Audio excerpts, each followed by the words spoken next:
Hello friends, welcome to our YouTube channel my school. This is कीर्ति।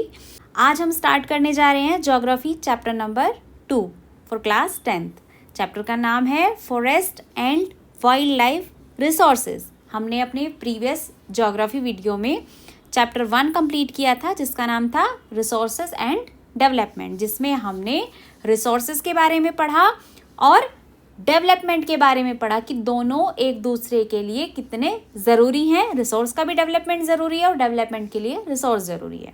सो आज हम next chapter पढ़ेंगे forest and wild life. इसमें हम क्या पढ़ेंगे? फॉरेस्ट और वाइल्ड लाइफ के बारे में हम इस चैप्टर में डिस्कस करेंगे, जिसके बारे में आपको जानना बेहद ज़रूरी है और आपको बहुत कुछ अच्छी अच्छी चीज़ें जानने के लिए मिलेंगी।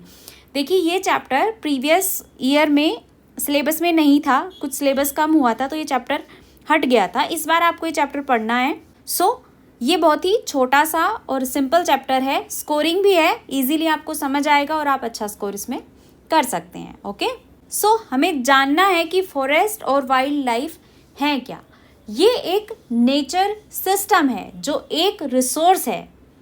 फॉरेस्ट भी एक रिसोर्स है और वाइल्ड लाइफ भी एक रिसोर्स है। आपको याद होगा, हमने अपने प्रीवियस जब रिसोर्सेज के बारे में डिस्कस किया था तो हमने फॉरेस्ट और वाइल्ड लाइफ दोनों के बारे में बताया था कि ये दोनों बहुत बड़े रिसोर्स हैं।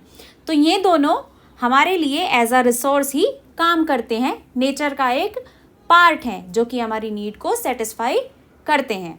ओके, और इकोलॉजिकल बैलेंस बनाए रखने के लिए भी ये चीज़ें, इनका बैलेंस होना बहुत ज़रूरी है। चलिए आज हम इसी के बारे में डिस्कस करेंगे। चलिए स्टार्ट करते हैं। सबसे पहले हम क्या पढ़ेंगे इस वीडियो में? हम सिर्फ इंट्रोडक्शन पढ़ेंगे कि इस चैप्टर में हम क्या क्या टॉपिक्स जो हैं वो कवर करने वाले हैं। देन नेक्स्ट वीडियो से हम चैप्टर स्टार्ट करेंगे, पहले की तरह एक ही वीडियो में अपना चैप्टर कंप्लीट करेंगे। पहले देख लेते हैं। देखिए, यहाँ पर आपको दिख रहा है कि फॉरेस्ट, वाइल्ड लाइफ और ह्यूमंस दो के बारे में यहाँ पर लिखा हुआ है। तो देखिए, फॉरेस्ट और वाइल्ड लाइफ से आपको क्या समझ आ रहा है? इसमें हम बात करेंगे जंगल और जंगली जीवों के बारे में, वाइल्ड लाइफ रिसोर्सेज के बारे में। देखिए, यहाँ पर आपने देखा होगा कि जो हमारे वाइल्ड एनिमल्स होते हैं, जो हमारी वाइल्ड लाइफ होती है, वो कहाँ सर्वाइव करती है? फॉरेस्ट में सर्वाइव करती है। जंगल में ही, पेड़ पौधों के आसपास ही हमें जंगली जानवर भी देखने को मिलते हैं, बहुत सारी अलग अलग स्पीशीज़ देखने को मिलती हैं। ये दोनों एक दूसरे से जुड़े हुए हैं। अब बात करें अगर ह्यूमंस की, ह्यूमंस भी इनसे जुड़े हुए हैं। हम ये नहीं कह सकते कि हम सुपीरियर हैं या फिर फॉरेस्ट और वाइल्ड लाइफ सुपीरियर हैं, दोनों ही एक दूसरे पर इंटरडिपेंडेंट है। अगर हम यहाँ से देखें, we humans along with all living organism from a complex web of ecosystem in which we are only a part and very much dependent on this system for our own existence. Human beings को क्या लगता है कि हम सबसे superior हैं क्योंकि nature ने हमें दिमाग दिया है जिसको यूज़ करके हम बहुत सारा डेवलपमेंट कर सकते हैं। तो हम अपने मनमाने तरीक़ों से रिसोर्सेज को, वाइल्ड लाइफ को, फॉरेस्ट को जैसे चाहें यूज़ कर सकते हैं। हमने अपने प्रीवियस चैप्टर में भी इसी बारे में पढ़ा था कि ह्यूमंस जो हैं वो वाइल्ड लाइफ रिसोर्सेज का, किसी भी तरीके के रिसोर्सेज का इनडिस्क्रिमिनेट यूज़ कर रहा है, जिसके चलते हमारी नेचर को नुकसान हो रहा है। यही कारण है कि ह्यूमंस जो हैं अपने आप को सुपीरियर समझते हैं, पर वैसा है नहीं, क्योंकि हम ह्यूमंस को भी दूसरे रिसोर्सेज की उतनी ही ज़रूरत है जितनी कि उनको हमारी ज़रूरत है। अब देखिए, अगर प्लांट्स नहीं होंगे, फॉरेस्ट नहीं होंगे, फॉरेस्ट क्या करते हैं? सबसे बेसिकली हमें जीने के लिए चाहिए क्या होता है? हमें ऑक्सीजन चाहिए होती है। वो हमें कहाँ से मिलती है? वो हमें पेड़ पौधों से ही मिलती है। तो अगर फॉरेस्ट नहीं होंगे, पेड़ पौधे नहीं होंगे, तो क्या हम सांस ले पाएंगे? नहीं ले पाएंगे।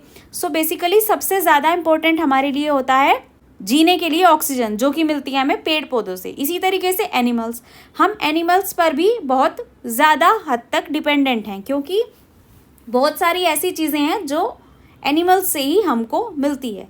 बेसिकली यहाँ पर कहने का मतलब ये है कि वो हमारे ऊपर डिपेंडेंट है और हम उनके ऊपर डिपेंडेंट है। क्योंकि अगर हम मान लीजिए कार्बन डाइऑक्साइड रिलीज ना करें, हम या फिर दूसरे wild life animals, living organism जो कि सांस लेने के बाद जब सांस छोड़ते हैं तो कार्बन डाइऑक्साइड रिलीज करते हैं, उससे पेड़ पौधे क्या करते हैं, फोटोसिंथेसिस प्रोसेस से ऑक्सीजन बनाते हैं। ये दोनों एक दूसरे पर डिपेंडेंट है, तो हम ये नहीं कह सकते कि हम अदर रिसोर्सेज से ज़्यादा सुपीरियर है, दोनों को एक दूसरे की ज़रूरत है, बेसिकली कहने का मतलब ये है। अब अगर हम आगे बात करें इस चैप्टर में, तो हम बायोडाइवर्सिटी और बायोलॉजिकल डाइवर्सिटी, कुछ भी बोल सकते हैं इसको, उसके बारे में पढ़ेंगे। इसकी डेफिनेशन 1 या 2 मार्क्स में आ जाती है एग्जाम में, तो पहले आप डेफिनेशन देख लीजिए, फिर हम इसको समझेंगे भी कि ये है क्या चीज़। बायोडाइवर्सिटी और biological diversity is immensely rich in wild life and cultivated species, diverse in form and function but closely integrated in a system through multiple network of interdependencies। अब देखिए, ये तो हो गई हमारी बुक वाली डेफिनेशन जिसको लिखने पर आपको मार्क्स मिलेंगे। अब थोड़ा समझ लेते हैं कि बायोडाइवर्सिटी होता क्या है। बायो का मतलब क्या होता है, लाइफ, जिसमें जिंदगी हो, डाइवर्सिटी अलग अलग तरीके की चीज़ें होना, different kind of things, right. Biodiversity मिलकर क्या बनाएगा, डिफरेंट काइंड ऑफ लाइफ, क्योंकि बायो मीन्स लाइफ होता है। All different kind of lifes you will find in one area, मतलब एक ही जगह पर अलग अलग तरीके के जीव जो हैं रहते हैं। आपने देखा होगा फॉरेस्ट में बहुत सारे जीव पाए जाते हैं, उसी फॉरेस्ट में क्रोकोडाइल भी मिलेंगे, लायन भी मिलेगा, एलिफेंट भी मिलेगा, प्लांट्स भी मिलेंगे, अदर माइक्रो ऑर्गेनिज्म भी मिलेंगे, ह्यूमंस भी मिलेंगे। बायोडाइवर्सिटी का मतलब ही यही है कि अलग अलग तरीके की जो लाइफ है, all different kind of lifes you will find in one area, एक ही एरिया में आपको अलग अलग तरीके की लाइफ्स देखने को मिलेंगी, उसको कहते हैं बायोडाइवर्सिटी या फिर बायोलॉजिकल डाइवर्सिटी। आई होप आपको ये टर्म क्लियर हुआ होगा। यह है इसका डेफिनेशन जो आपको एग्जाम में लिखने पर मार्क्स मिलेंगे। एक बार फिर से रिवाइज कर लेते हैं। बायोडाइवर्सिटी और biological diversity is immensely rich in wild life and cultivated species, diverse in form and function but closely integrated in a system through multiple network और इंटरडिपेंडेंसीज। इंटरडिपेंडेंसीज का मतलब यही है यहाँ पर, जो कि मैंने आपको प्रीवियसली बताया कि ह्यूमन, फॉरेस्ट और वाइल्ड लाइफ के बीच में जो कनेक्शन है सब एक दूसरे पर डिपेंडेंट है, वो हमारे ऊपर डिपेंडेंट है, हम उनके ऊपर डिपेंडेंट हैं। यही इंटरडिपेंडेंसी यहाँ पर बताई गई है इस डेफिनेशन के थ्रू। अब हम डिस्कस करेंगे उन टॉपिक्स के बारे में जो कि हम इस चैप्टर में पढ़ने वाले हैं। सबसे पहले हम पढ़ेंगे फ्लोरा एंड फोना के बारे में। फ्लोरा एंड फोना इन इंडिया। फ्लोरा फोना से क्या समझते हैं आप, जहाँ पर हम प्लांट्स और जीव जंतुओं की बात करेंगे। ओके, यहाँ पर हम इन सब के बारे में डिटेल में पढ़ेंगे। उसके बाद हम पढ़ेंगे Asiatic cheetah, where did they go. Asiatic cheetah के बारे में हम बात करेंगे, जो कि अभी मिलते ही नहीं है। आपने टाइगर देखा होगा, एशियाटिक चीता आपने नहीं देखा होगा, क्योंकि ये इंडिया में पाया ही नहीं जाता है। और क्या पढ़ेंगे हम, what are the negative factors that cause such fearful depletion of the flora and fauna. हम फ्लोरा एंड फोना के डिप्लीशन के बारे में भी पढ़ेंगे। आगे क्या पढ़ेंगे हम, are colonial forest policies to be blamed. जो कॉलोनियल फॉरेस्ट पॉलिसीज हैं उनके बारे में भी हम यहाँ डिस्कस करेंगे। The Himalayan yew in trouble, इसके बारे में भी हम बात करेंगे। Conservation of forest and wild life in India, forest और वाइल्ड लाइफ के कंजर्वेशन के बारे में भी हम यहाँ पर इस चैप्टर में बात करेंगे। प्रोजेक्ट टाइगर के बारे में हम पढ़ेंगे। उसके बाद हम पढ़ेंगे type and distribution of forest and wild life. Forest और वाइल्ड लाइफ के कितने टाइप और डिस्ट्रीब्यूशन किस तरह से है इसका, उसके बारे में हम डिस्कस करेंगे।